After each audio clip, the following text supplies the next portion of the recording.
በአዲሱ የአማራ ክልል የገጠር መሬት አዋጅ መሰረት የወል መሬትን የወረረ ሰው ምን ጉዳት ይደርስበታል? ይህ በጠበቃ መሐመድ ወራት ተዘጋጀ የሚቀርብላችሁ የህግ ፕሮግራም ነው። በዛሬው ፕሮግራም እንግዲህ በአዲስ መልክ የአማራ ክልል ገጠር መሬት አዋጅ መታወጁ ይታወቃል ሰሞኑን። ይህን ተከትሎም የተለያዩ ፕሮግራሞች እየሰራሁላችሁ ይገኛል።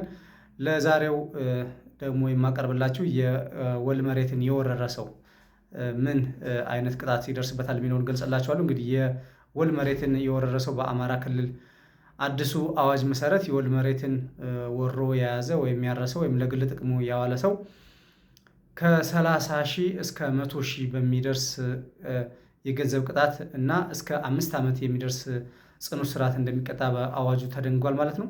እንግዲህ የወል መሬት ማለት ነው የአካባቢው ማህበረሰብ በጋራ የሚጠቀምበት የግጦሽ ሊሆን ይችላል ወይም ለተለያዩ ማህበራት የተሰጠ ሊሆን ይችላል።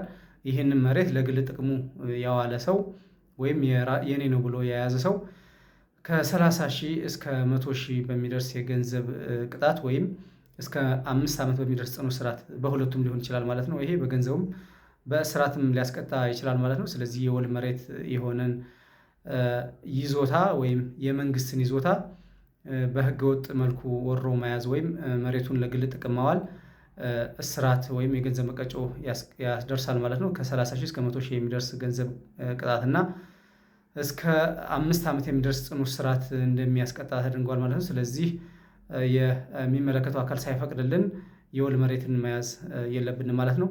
በሌሎች አዳዲስ ነገሮች በሌላ ፕሮግራም መለሳለሁ። እስከዛ አካውንቱን ፎሎ እያደረጋችሁ እንጠብቁ ነው። አመሰግናለሁ።